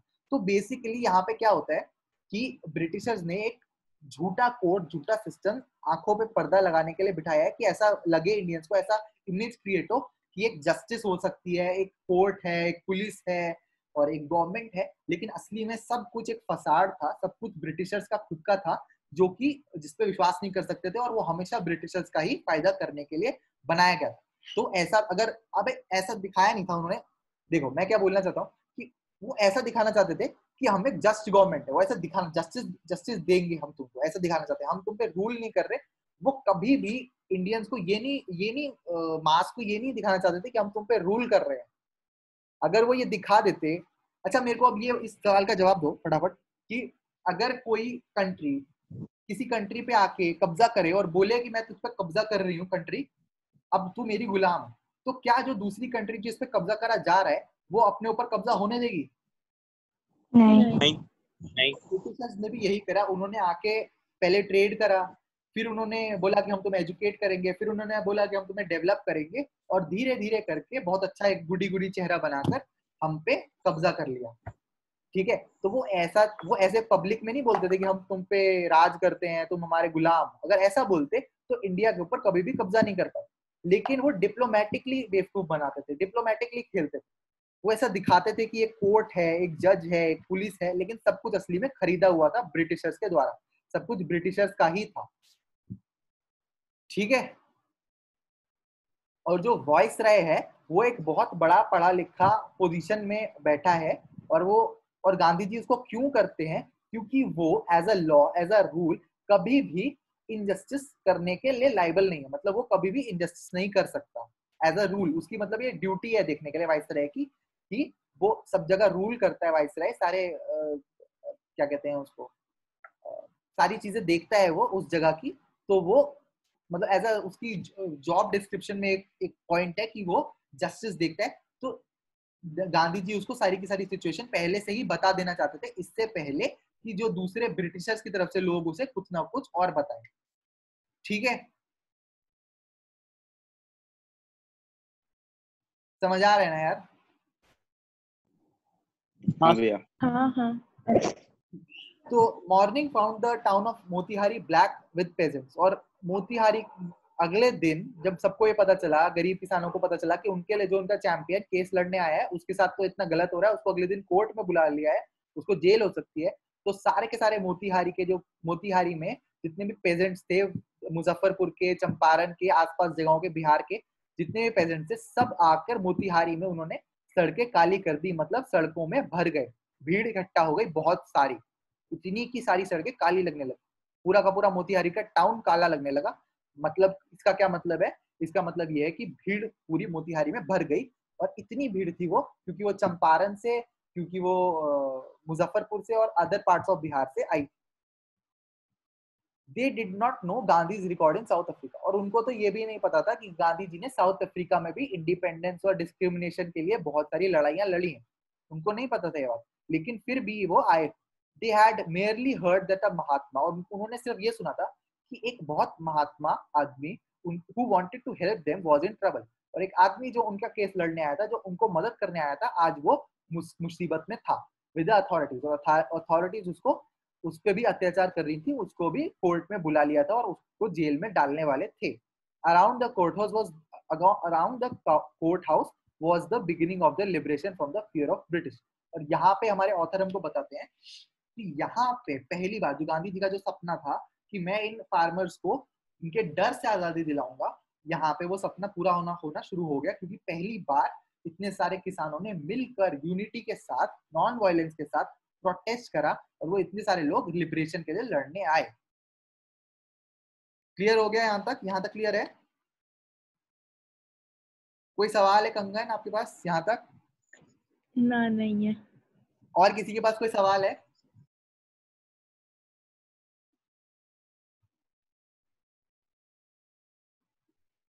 बाकी तो सब सोए गए, सिर्फ कंगन पढ़ रही है। समझ आया? नो सर, नहीं है। ठीक, दीपक होना तुम भाई हमारे बीच अभी भी? दीपक लग रहा है सो गया। हूँ। अरे हूँ भैया, मैं सो गया। बोरिंग लग रहा है क्या? अरे नहीं भैया, मैं सुन रहा हूँ, अच्छे से सुन रहा हूँ, इसलिए मैं बार बार फोन दूर रखा हुआ है, लाने में टाइम लगता है। अच्छा सॉरी यार। अच्छा ठीक है चलो। हाँ, देयर स्पॉन्टेनियस मतलब अचानक से कोई चीज एकदम एनर्जी के साथ अचानक होती है, उसे स्पॉन्टेनियस कहते हैं। ऐसे बोलते हैं ना कि ये तो मेरा स्पॉन्टेनियस रिएक्शन था। एक्टर्स कहते हैं कि बहुत स्पॉन्टेनियस एक्टिंग करते हो, तो इसका मतलब होता है कि वो चीज अचानक से करो एनर्जी के साथ। स्पॉन्टेनियस डेमोन्स्ट्रेशन इन थाउजेंड्स में भर गए थे लोग, पूरा मोतिहारी भर दिया था लोगों ने। Around the court house was beginning of their liberation from the fear of British. और मतलब जैसे कि कोई शाहरुख खान आ गया, ऐसी भीड़ आ गई थी। ठीक है, the officials felt powerless without Gandhi's cooperation. और जो ब्रिटिश ऑफिशियल्स थे उनको कैसा लग रहा होगा, कोई बताएगा मेरे को? डर गए थे। डर गए ना? तो हाँ सबकी फट लग गई थी। हाँ तो ऐसा महसूस कर रहे थे कि उनके पास सब कुछ है, बस सपोर्ट नहीं है, मतलब कुछ नहीं है, अकेलापन। उनको ये फील हुआ कि सब उनके अगेंस्ट हो गए। हाँ, मतलब इतने रिवॉल्ट वाली फीलिंग आई, उनके खिलाफ रिवॉल्ट हो गया। हाँ वाह, एकदम सही वर्ड यूज करा, वाह वेरी गुड। तो जो ब्रिटिशर्स थे उनको डर लगने लगा, उनको हेल्पलेस फील होने लगा और पावरलेस फील होने लगा कि जबकि गवर्नमेंट ब्रिटिश की है, पुलिस ब्रिटिश की है, उस वक्त इंडिया भी ब्रिटिश का ही था, लेकिन इतने सारे लोग ब्रिटिशर्स के खिलाफ आवाज उठा रहे थे, जो कि ऐसा पहले कभी नहीं हुआ था। लोग इन द सेंस वो गरीब किसानों ने कभी भी आवाज नहीं उठाई। हुआ था भाई मुझे पता है 1857 में भी हुआ था, 1842 में भी हुआ था, लेकिन मैं चंपारण की बात कर रहा हूँ। चंपारण में जो गरीब किसान है, जो दबा हुआ किसान है, जिससे पहले 15% इंडिगो उगाने के लिए बोला तो कुछ नहीं कहा उसने, इससे फिर अब एक और अरेंजमेंट लेकर आए कि भाई अब हम तेरे को 15% इंडिगो उगाने के लिए नहीं कहेंगे, तू हमें पैसा दे दे, कंपनसेशन दे दे। तब भी ये किसान कुछ नहीं कर पाया, हेल्पलेस था। लेकिन आज जब ये देखते हैं गांधी जी के लिए ये इतने सारे किसान थाउजेंड्स में मोतिहारी में प्रोटेस्ट कर रहे हैं, लड़ने के लिए आ गए हैं यहाँ पे, इतने सारे लड़ने इन द सेंस मतलब उनके लिए लड़ने के लिए आ गए, पीसफुली लड़ेंगे, ये सब इतने सारे आ गए हैं, तो जो ऑफिशियल्स थे उनको पावरलेस फील हुआ विदाउट गांधी कॉपरेशन। और जब तक गांधी जी ने कॉपरेट नहीं करा, जब तक Gandhi ji help regulate the crowd, और जब तक गांधी जी ने क्राउड को शांत होने के लिए नहीं बोला कि आप शांत होकर बैठ जाइए, तब तक क्राउड कॉपरेट नहीं कर रही थी। ठीक है, इसलिए वो ब्रिटिशर्स की हालत टाइम टाइम फिस वाली हो गई। He was polite and friendly, और गांधी जी उस वक्त भी बहुत पोलाइट और फ्रेंडली थे। He was giving them concrete proof that their might hitherto dreaded and unquestioned could be challenged by the Indians। एक बार मेरे को हिटरटो का मतलब देखने तो, मुझे याद नहीं आ रहा, बाकी मैं तुम्हें पूरा बता दूंगा। हाँ, until now, बिल्कुल सही, बढ़िया। तो इस लाइन का क्या मतलब है? The official felt powerless without Gandhi's cooperation। Gandhi ji को बीच में आना पड़ा और बोलना पड़ा कि भाइयों और बहनों थोड़ी देर के लिए बैठ जाओ, उनकी वाट तो हम लगाएंगे मिलकर, लेकिन अभी के लिए दिखाते हैं कि हमारी ताकत क्या है। तो उनको बोला कि गांधी जी ने मदद करा क्राउड को शांत कराने के लिए। He helped them regulate the crowd, और उन्होंने क्राउड को रेगुलेट करने में मदद करी, मतलब कि शांत कराने में मदद करी, एक जगह पे करने के लिए मदद करी कि कहीं क्राउड रिवोल्ट ना कर दे, कहीं क्राउड अटैक ना कर दे, ये ना करे, इसलिए गांधी जी ने रेगुलेट करने के लिए मदद करी। He was polite and friendly, और ये कराते हुए भी वो ब्रिटिशर्स के साथ बहुत पोलाइट और फ्रेंडली थे। He was giving them concrete proof, और गांधी जी ब्रिटिशर्स को कॉन्क्रीट प्रूफ दे रहे थे, एकदम सबूत दे रहे थे कि उस पॉइंट तक जो उनका राज था, जो उनका डर था, जो उनका अनक्वेश्चन्ड एक्शंस थे, मतलब उन्होंने मन करा तो 15% का चार्ज लगा दिया, मन करा तो हटाने के लिए और पैसे मांग लिए, मन करा तो मार दिया, मन करा तो जला दिया, तो ये सब चीजें अब ब्रिटिशर्स नहीं कर पाएंगे। उनकी ताकत को गांधी जी ने क्वेश्चन कर दिया था। तो इस लाइन का यही मतलब है, ही was giving them concrete proof, कि गांधी जी सबूत दे रहे थे ब्रिटिशर्स को कि अभी तक, अंटिल नाउ मतलब होता है, हिटरटो का मतलब होता है अंटिल नाउ, कि अभी तक जितना भी उनका डर था ब्रिटिशर्स का और जितनी भी उनकी ताकत थी, वो सब इंडियंस चैलेंज कर सकते हैं अगर सारे इंडियंस साथ में मिल जाएं। ये लाइन क्लियर है? मतलब उन्होंने ये चीज डायरेक्टली बोला या फिर इनडायरेक्टली अपने एक्शन से बताया?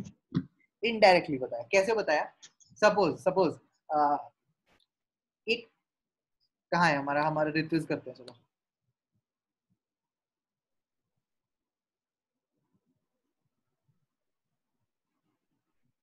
खुल जा सिमसिम जल्दी। हाँ, सपोज ये कोर्ट है, देख रहे हो ना सब लोग, दिख रहा है ना, बड़ा तो ना बनाओ इससे। हाँ सर, बिल्कुल ठीक है, इस पे लिखा है EIC, ईस्ट इंडिया कॉमेडी, नहीं ईस्ट इंडिया कंपनी। ठीक है, और AIB मुझे सुनाई दिया। ठीक है, और यहाँ पे सोचो, चारों तरफ हर जगह लोग ही लोगों ने इसको घेर रखा है।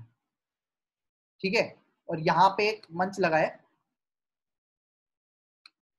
उस पे एक ब्रिटिश ऑफिशियल है, एक लेफ्टिनेंट गवर्नर है ब्रिटिश का, और एक हमारे गांधी जी हैं। ठीक है, यहां तक क्लियर है? ये जितना भी काला काला है, ये सब भीड़ है, भीड़ ने काली कर दी है सड़कें, इतनी सारी भीड़ आ चुकी है। ये जो नीली वाली है, ये हमारे कोर्ट है, ये कोर्ट की बिल्डिंग है, और ये उसके कोर्ट के आगे एक मंच लगा है, एक स्लैब लैब लगा है, चबूतरा टाइप लगा है, और वहां पे 3 लोग खड़े हैं। 3 एग्जैक्टली 3 नहीं थे, मैं सिर्फ एक एग्जांपल के लिए दे रहा हूँ। 3 लोग खड़े हैं, एक ब्रिटिश कमिश्नर है, एक ब्रिटिश लेफ्टिनेंट गवर्नर है, और एक गांधी जी है। तो ये जो बोला है कि मतलब जो भीड़ ने पूरे रास्ते काले कर दिए, तो इन लोग क्या काले कपड़े पहन के आए थे या फिर काला ही क्यों बोला? काला इसलिए बोला क्योंकि पैर रखने की भी जगह नहीं थी। कभी कभी रामलीला वामलीला देखने गए हो? बेसिकली हम मान ही लेते कि ब्रिटिशर्स हमें ब्लैक मानते थे और वो रिप्रेजेंट करना चाहते थे, इसलिए ब्लैक यूज किया गया टर्म, बोल्ड। नहीं, इंडिया में तो ब्लैक एंड व्हाइट करना नहीं था, उसमें तो बेसिकली साउथ अफ्रीका में नहीं था। तब ब्रिटिशर्स बोलते थे यू ब्लैक डॉग्स, बोलते थे वो, मैंने बहुत सारी मूवीज में देखा ब्रिटिश आपसे कब बोला? डॉग्स। अरे अरे दोस्त, ऐसा नहीं है। यहाँ पे जो देखो, मैंने भी ये पूछा था अपने टाइम पे अपने अपने टीचर से, उन्होंने मेरे को यही बोला था कि सड़कें काली हो गई का क्या मतलब था। सड़कें काली होने का ये मतलब है कि वहां पे अगर कभी तुम किसी ग्राउंड में जाके देखोगे ना, रामलीला में, अगर तुम रामलीला में जाके जाओगे, रामलीला में गए हो कभी? नहीं, हाँ, रामदेव हमारे यहाँ बाबा की सब रामलीला है। नहीं होती। ये हमारे मिस्टर रावण, यहाँ पे रावण जब जलता है तो इतनी जगह छोड़ के हर जगह लोग ही लोग होते हैं, ठीक है। हम्म। अगर तुम इन रावण सर से पूछो कि सर रावण जी आप हमें बताइए कि आपको क्या दिख रहा है, क्योंकि हर जगह भीड़ ही भीड़ होती है, तो ये बताएंगे कि हर जगह काला ही काला दिख रहा है। अगर ये ऑस्ट्रेलिया में जाएगा जहाँ पे लोग गोरे होते हैं एकदम, वहां पे भी उसे काला ही काला दिखेगा। क्यों काला ही काला दिखेगा? क्योंकि सड़कों में जब पैर रखने की भी जगह नहीं होगी, तब सड़क नहीं दिखेगी और सड़कें काली दिखेंगी, क्योंकि ऊपर से एक इंसान की जो खोपड़ी होती है उनको खोपड़ी दिख रही थी, और खोपड़ी पे क्या होते हैं? 12वीं क्लास के बच्चे बताओ। ऑस्ट्रेलिया में गोरे बाल। बेटा तू तो पिटेगा। एक्चुअली में इसका ये मतलब है कि जो ये लॉजिक हो सकता है कि काले बाल हो सकते हैं। यही लॉजिक है, और कोई हो ही नहीं सकता, क्योंकि हम जो है वो सिंपल। हम ब्राउन पीपल बोला जाता है हमको। और यहाँ पे हाँ काले सफेद का नहीं है, वो अमेरिका और अमेरिका की बात है, वो अलग चीज। हाँ, वो गंवार लोग हैं वहाँ पे। हाँ, तो मैं क्या कह रहा था? हाँ, तो यहाँ पे मंच पे गांधी जी खड़े थे, और कंगन ने एक सवाल पूछा था कि गांधी जी ने क्या बोल के बताया या एक्शन से बताया। तो गांधी जी ने एक्शन से बताया। कैसे? यहाँ पे सारे लोग ही लोग हैं, हमें काला वाला स्पेशल टांग गया यार। तो यहाँ पे लोग ही लोग हैं, चारों तरफ भीड़ ही भीड़ है, भीड़ ही भीड़ है। लोग शहरों से आके एक शहर में इकट्ठा हो गए हैं, तो दिख भी नहीं रहा है, मतलब पूरे लोग ही लोग भरे हुए हैं हर जगह, ठीक है, जैसे कि रजनीकांत आ गया सब, इतनी भीड़, ठीक है। अब क्या है, किसानों ने भर दिया रोडों को, एकदम खड़े हुए हैं, उसके कोर्ट की बिल्डिंग को घेर रखा है। तो और किसान चिल्ला रहे हैं, चीख रहे हैं, तो इनसे होल्ड नहीं हो रहा है, ब्रिटिश ऑफिशियल्स कंटेन नहीं कर पा रहे हैं, जबकि पुलिस भी है, इतना सब कुछ है। तो गांधी जी, हमारे गांधी जी, ये है हमारे गांधी जी, ये वाले, ये मदद करते हैं, बहुत प्यार से, बहुत हेल्पिंग टोन में उनको बोलते हैं कि मैं मदद करता हूँ, कोई बात नहीं, मैं करता हूँ, और इनको वो सब शांत करा देते हैं। तो शांत करा के इतने प्यार से वो ये दिखा देते हैं कि इनकी इतने प्रयत्नों के बाद भी भीड़ ओ ऐसे ऐसे चिल्ला रही है, लेकिन गांधी जी जब मदद करते हैं तो भीड़ एकदम शांत हो जाती है। तो इस एक्शन से गांधी जी प्रूव कर देते हैं ब्रिटिशर्स को कि अभी तक तो जो तुम्हारा अनक्वेश्चनड राज्य था, अभी तक तो तुम्हारी ताकत और डर से तुम दबाए जा रहे थे हमारे गरीब किसानों को, अब ऐसा नहीं है, अब वो भी आवाज उठाने लग गए हैं। बताओ कंगन, है कोई बात क्लियर? अब ये बात क्लियर है? हाँ, क्लियर है। Yes. क्या हुआ? क्लियर है, क्लियर है। ठीक है, ठीक है। हाँ, द गवर्नमेंट वॉज बैफल्ड, यहाँ से पढ़ रहे हैं, गवर्नमेंट वॉज बैफल्ड, मतलब गवर्नमेंट को समझ नहीं आ रहा था कि क्या हो रहा है। गवर्नमेंट माने ब्रिटिशर्स, वॉज बैफल्ड, समझ नहीं आ रहा था क्या करें भाई, अब ये क्या हो गया, ऐसा तो ऐसा, जज्बात बदल दिए, हालात बदल दिए, वो अलग खेल हो गया था ब्रिटिशर्स के साथ। द प्रोसिक्यूटर रिक्वेस्टेड द जज टू पोस्टपोन द ट्रायल, और प्रोसिक्यूटर जो हमारे थे, जो कि अगेंस्ट में लड़ते हैं, उन्होंने जज से बोला कि प्रोसिक्यूटर माने कि जो गांधी जी के अगेंस्ट में लड़ रहे थे, समझ रहे हो, मतलब गांधी जी एक तरफ से लड़ रहे थे, और प्रोसिक्यूटर माने जो कि ब्रिटिश लैंडलॉर्ड्स की तरफ से लड़ रहे थे, उन्होंने बोला जज से कि आज भाई ट्रायल पोस्टपोन कर दो, वरना जिंदगी पोस्टपोन हो जाएगी। उन्होंने बोला कि please postpone the trial. Apparently the authorities wish to consult their superiors, और अथॉरिटीज ने भी अपने सुपीरियर से कंसल्ट करने के लिए राय रखी। मतलब कि यहाँ पे दिख रहा है तुमको, हेल्पलेसनेस दिख रही है ब्रिटिशर्स की, इस पैराग्राफ में क्या क्या हो रहा है। अब कोई हाँ भैया, बताओ, अब कोई हाँ भैया। हाँ ठीक है, तो कंगन ये मतलब वो इतने हेल्पलेस हो गए थे, उन्हें डर था कि कहीं कुछ उल्टा सीधा ना हो जाए। एक पूरे हाँ ब्रिटिश राज के अंदर पहली बार ऐसा, मतलब इस एरिया में पहली बार ऐसा हुआ इस एरिया के अथॉरिटीज के साथ। हाँ एग्जैक्टली तो वो सब लोग हिल गए थे, बैफल हो गए थे। बैफल का ये मतलब होता है कि कुछ समझ ना आना, कंफ्यूज हो जाना। उनको ये समझ नहीं आ रहा था कि अब वो लोग क्या करें।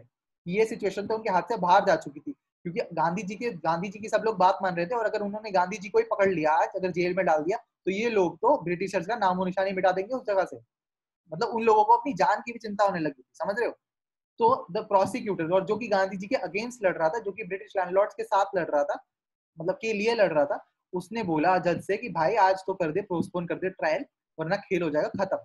Apparently the authorities wish to consult their superiors. Authorities जो थी, जितने भी जज थे, जितने भी वहां पे governor, lieutenant governor, police commissioner, जितनी भी ब्रिटिश अथॉरिटीज थी, उन्होंने कहा कि हमें बात करनी चाहिए अपने सुपीरियर से कि क्या करना है अब।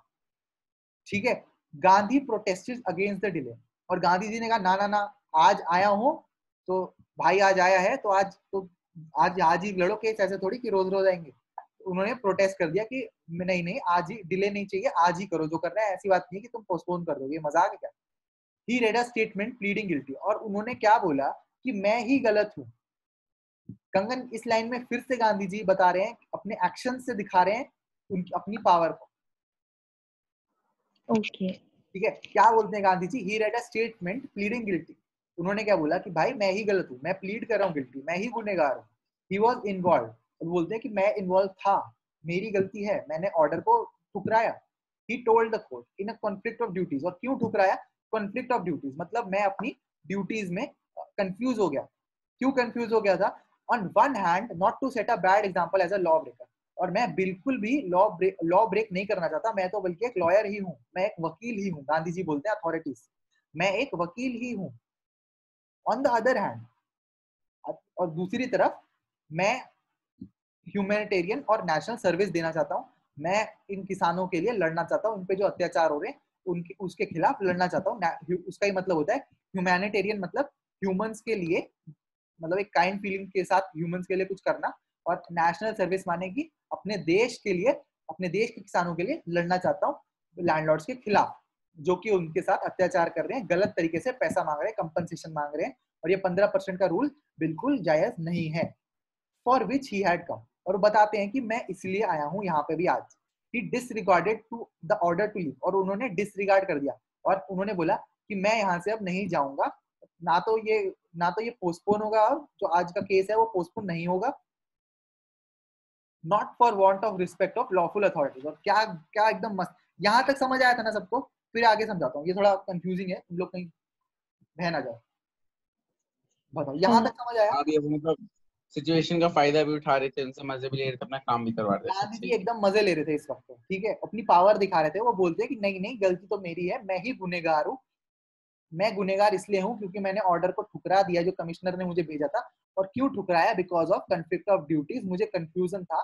मेरे को दो चीजें एक साथ खींच रही थी, एक तरफ से मैं खुद वकील हूँ, लॉ नहीं ब्रेक करना चाहता हूँ, एक गलत एग्जाम्पल नहीं सेट करना चाहता अपने लोगों के लिए, अपने देश के लोगों के लिए, और दूसरी तरफ से इन गरीब किसानों के हित में मैं लड़ना चाहता हूँ लैंडलॉर्ड्स के खिलाफ, क्योंकि लैंडलॉर्ड जो है गरीब किसानों के साथ अत्याचार कर रहे हैं। और उन्होंने disregard the order to leave कर दिया, माने कि he disregarded the order to leave, माने कि उन्होंने बोला कि नहीं नहीं, ऐसा नहीं है, हम इस केस को वो पोस्टपोन नहीं करेंगे, इसको कभी और नहीं करेंगे, आज ही करेंगे। डिसरिगार्ड कर दिया है मैंने इस ऑर्डर को जाने के लिए, not for the want of respect for lawful authority, but in obedience to the higher law of being the voice of conscience. अब कोई मुझे अगर ये समझा दे तो मजा आ जाए। देखते हैं कौन समझा पाता है। भैया आवाज ब्रेक हो गई आपकी, फिर से बोलना। अब आ रही है आवाज। हाँ भैया अब आ रही है, बोलिए। He disregarded the order to leave, not for the want of respect for lawful authority, but in obedience to the higher law of our being, the voice of conscience. इसका मतलब बताओ कोई, देखते हैं कौन बता पाता। गांधी जी है। हाँ, वही बोल रहे हैं, ब्रिटिशर से बोल रहे हैं। तो वो ये बता रही कि वो लॉफुल अथॉरिटी के डर से या रिस्पेक्ट के लिए नहीं कर रही ये सब, वो अपने कंसर्न के लिए कर रहे हैं, खुद के लिए, ताकि आगे चल के हिस्ट्री में उनको कोई लॉ ब्रेकर ना बोले। वो ये बोल रहे हैं कि जो जो उन्होंने ऑर्डर ठुकराया, इस लाइन में ये वो बोल रहे हैं कि जो पुलिस कमिश्नर जब वो हाथी पे बैठे हुए थे, गांधी जी जब हाथी पे बैठकर एक किसान के साथ जो गलत हुआ था उसको देखने जा रहे थे, तब जब पुलिस कमिश्नर के मैसेंजर ने उनको ऑर्डर दिया और बताया कि गांधी जी को अभी के अभी यहाँ से जाने के लिए बोला है, चंपारण छोड़ने के लिए बोला है कमिश्नर ने, तो गांधी जी ने वो ऑर्डर को ठुकरा दिया, उन्होंने उसको डिसोबे करा। और अभी भी जब कोर्ट बोल रहा है कि चलो इसको पोस्टपोन कर देते हैं, तब गांधी जी ने इसको भी डिसरिगार्ड कर दिया। क्यों करा? इसलिए नहीं कि वो इस लॉफुल अथॉरिटी की रिस्पेक्ट करते हैं, पर इसलिए but in obedience to the higher law of our being, लेकिन अपनी खुद की जो वो क्या कहते हैं, अपनी रिस्पेक्ट के लिए, अपनी खुद की रिस्पेक्ट के लिए, अपनी इसको क्या बोलेंगे, मतलब कोई इंसान क्या कहते हैं ना कि मैं मतलब इंसानियत के लिए, मतलब सेल्फ एस्टीम एकदम सही। But in obedience to the higher law of our being, मतलब कि जो एक भगवान ने हमारे लिए नियम बनाए हैं एक इंसान के लिए, तो इंसानियत के लिए, अपनी सेल्फ एस्टीम के लिए, एक इंसान की रिस्पेक्ट के लिए मैं ये आवाज उठाना चाहता हूँ। ये आवाज कौन सी है? बहुत अच्छे से बोला उन्होंने, वॉइस ऑफ कॉन्शियंस। कॉन्शियंस क्या होती है? आत्मा। तो ये मैं इसलिए नहीं बोल रहा कि आप इसको पोस्टपोन मत करो क्योंकि मैं आपकी रिस्पेक्ट करता हूँ या मैं इस लॉफुल अथॉरिटी की रिस्पेक्ट करता हूँ, इसलिए बोल रहा हूँ क्योंकि मैं नहीं चाहता डिसरिस्पेक्ट हो वॉइस ऑफ कॉन्शियंस की, ह्यूमैनिटी की डिसरिस्पेक्ट ना हो। इसलिए मैं चाहता हूँ कि आप मुझे गुनहगार समझ के सजा सुना दो। He asked the penalty due, और वो मांगता है, कहता है कि आप मुझे सजा सुना दो क्योंकि मैंने अपने कॉन्शियंस के हिसाब से एकदम सही करा है, मैं इन किसानों के साथ गलत होता नहीं देख सकता, और अगर आपको इसके लिए मेरे को अरेस्ट भी करना है तो आप कर सकते हैं। यहां तक समझ आया? बहुत इंपॉर्टेंट है, अगर किसी को कुछ भी डाउट हो तो पूछो, ये बहुत इंपॉर्टेंट पैरा है। बताओ। भैया मुझे इतना समझ आ गया कि गांधी जी ने पहला मतलब line disregard not for want two of respect for lawful authority, इसके बाद वाला थोड़ा समझा दो एक बार फिर से, इसके बाद। ठीक। हाँ, तो वो ये कहते हैं कि वो कोर्ट से जाके कहते हैं कि जब आपके कमिश्नर ने मुझे ऑर्डर दिया चंपारण क्विट करने के लिए, तो मैंने गलत करा, मैंने उसका ऑर्डर डिसओबे कर दिया, उसके ऑर्डर को डिसरिगार्ड कर दिया। डिसरिगार्ड इसलिए नहीं करा कि मैं आपकी रिस्पेक्ट करता हूं या मैं आपकी डिसरिस्पेक्ट करता हूं, इसलिए नहीं करा, पर इसलिए करा क्योंकि मैं वॉइस ऑफ कॉन्शियंस, ह्यूमैनिटी की रिस्पेक्ट करता हूं। जो आपका ऑर्डर था कि हम इसको पोस्टपोन कर देते हैं, इस मीटिंग को, आज मीटिंग माने जो वो सेशन होने वाला था, कोर्ट का जो सेशन होने वाला था उसको पोस्टपोन कर देते हैं, या फिर आपने आप उनका जो ऑर्डर था, कमिश्नर का जो ऑर्डर था कि वो चाहते थे कि मैं चंपारण छोड़ के चला जाऊं, वो मैंने डिसरिगार्ड कर दिया और इसलिए मैं गुनहगार हूं और मैं उसको कबूल करता हूं। अगर आपको इसके लिए मुझे सजा सुनानी है तो आप मुझे सुना दो, क्योंकि मैं ऐसा इसलिए नहीं कह रहा कि मैं आपकी बहुत इज्जत करता हूं, मैं इसलिए नहीं बोल रहा कि मैं गलत हूं क्योंकि मैं आपकी इज्जत करता हूं, मैं इसलिए बोल रहा हूं क्योंकि मैं वॉइस ऑफ कॉन्शियंस की इज्जत करता हूं, मैं वॉइस ऑफ कॉन्शियंस को मानता हूं और मैं इन किसानों के साथ गलत होते हुए नहीं देख सकता, चाहे उसके लिए मुझे जेल में भी जाना पड़े। इधर भैया कॉन्शियंस का मतलब क्या है? कॉन्शियंस आत्मा दिखाता हूं। अच्छा, खुद के लिए, मतलब उनको खुद की सेटिस्फेक्शन के लिए ऐसा बोल क्या उन्होंने? वैसे ऐसे नहीं बोलते कि ये मैंने क्या कर दिया, अब मैं खुद से कैसे नजरें मिलाऊंगा, ऐसी बातें नहीं करते लोग ड्रामा में। A person's moral sense of right and wrong, आत्मा नहीं, मतलब ये बोल सकते हो moral sense of right and wrong, मतलब कि समझ पा रहे हो ना? ये समझ आ रहा है कॉन्शियंस का क्या मतलब है? खुद डिसीजन लेना कौन सा राइट है कौन सा रॉन्ग है। मतलब कि खुद सपोज, का मतलब हाँ, मोरल वैल्यूज, खुद की मोरल सेंस। हाँ, अब सपोज कोई बड़ा इंसान, ठीक है, वो किसी गरीब इंसान को नुकसान पहुंचा सकता है ना? बिल्कुल। लेकिन फिर भी मतलब आपने कितना देखा होगा, कितने बड़े लोग कितनी चैरिटी करते हैं अपने, जब भी उनका टाइम होता है तो पढ़ाने भी जाते हैं लोगों को, और फ्री में चैरिटी करते हैं, फंड करते हैं लोगों को, स्कूल भेजते हैं, ऐसा क्यों करते हैं वो लोग, कोई बताएगा मेरे को? वही खुद का perspective, exactly, perspective. Right and wrong. तो वही उनकी मॉरल सेंस है। Moral happiness. हाँ, तो वो उनको ये लगता है कि अगर हमें हमारे साथ इतना अच्छा हुआ है तो ये हमारा मॉरल ड्यूटी है कि हम भी लोगों के साथ अच्छा करें, और उनके लिए वो ऑब्लिगेटेड नहीं है कि वो उनको पैसा दें या चैरिटी करें या कुछ भी करें, लेकिन ये उनकी कॉन्शियंस है, ये उनकी कॉन्शियंस की बात है, ये उनकी मॉरल सेंस है, उनका पर्सपेक्टिव है। वैसे ही गांधी जी कहते हैं कि मैं इसलिए नहीं बोल रहा कि मैं दोषी हूं और आप मेरे को सजा सुना दो क्योंकि मैं आपकी रिस्पेक्ट करता हूँ, मैं इसलिए बोल रहा हूँ क्योंकि इसके अलावा मेरे पास कोई चारा नहीं है, क्योंकि मैं तो किसानों के साथ अत्याचार होते हुए नहीं देख सकता, इसलिए मैंने ऑर्डर ठुकरा दिया और he asked the penalty due, और मेरी जो भी सजा बनती है आप मेरे को बता दो। क्लियर है? भैया आज यहीं तक खत्म करे। ठीक, अच्छा खत्म कर देते हैं, लेकिन पहले मेरे को ये बताओ यहाँ तक क्लियर है या नहीं? हाँ पूरा क्लियर है ना? हाँ भैया। सब लोग ना ये अपना वहाँ पे जो वो है ना github.com है, वहाँ का जो लिंक मैंने दिया हुआ है उस पे जाके देख लेना। ये फ्लेमिंगो फोल्डर के अंदर, प्रोज फोल्डर के अंदर ये इंडिगो की समरी डाली हुई है मैंने, बहुत काम की है ये। ठीक है, ये ऐसे लग सकती है कि वेबसाइट बोला, हाँ कौन सा वेबसाइट बोला आपने? मतलब जो आप रोज देते हो वही ना? ये है ना, तो इंग्लिश का ट्यूशन ये है ना, ये तो मैं भेज भी देता हूँ चैट में, सबके पास आ जाएगा। वैसे ग्रुप में तो सब कुछ है ही, ध्यान से सब लोग देखेंगे तो दिख जाएगा। हाँ, तो दिख रहा है ये इंग्लिश का ट्यूशन का पेज, ये वाला। इसमें जब फ्लेमिंगो में जाओगे और उसके अंदर प्रोज के अंदर जाओगे तो तुम्हें यहाँ पे ये दिखेगा इंडिगो समरी .pdf।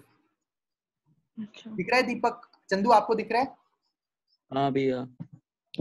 इसको अगर खोलोगे, यहाँ से आप इसको डाउनलोड कर सकते हो, डाउनलोड बटन है ना, ये रहा। हाँ। यहाँ से इसको डाउनलोड कर सकते हो, और इसको जब डाउनलोड करोगे तो ये खुल जाएगा, और ऐसा लग सकता है कि बहुत छोटे फॉन्ट में और दिख नहीं रहा, लेकिन जब इसे जूम करोगे तो ये पूरा पूरा HD में है यहाँ पे। तो इसको डाउनलोड, जैसे मैंने यहाँ पे इसको डाउनलोड करा हुआ है, ठीक है, दिख रहा है ना ये? हाँ भैया। हाँ, तो अब इसको मैं जब जूम करूंगा तो ये मुझे पूरा समझ आएगा। तो इसमें मैंने पॉइंटर्स बना रखे भैया हैं। तो इसलिए पहले मैं गिटहब जाना पड़ेगा? हाँ,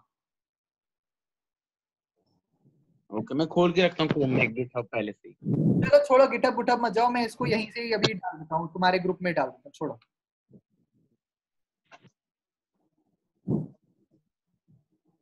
तुम्हारा ग्रुप ये लो, डाल दो, चलो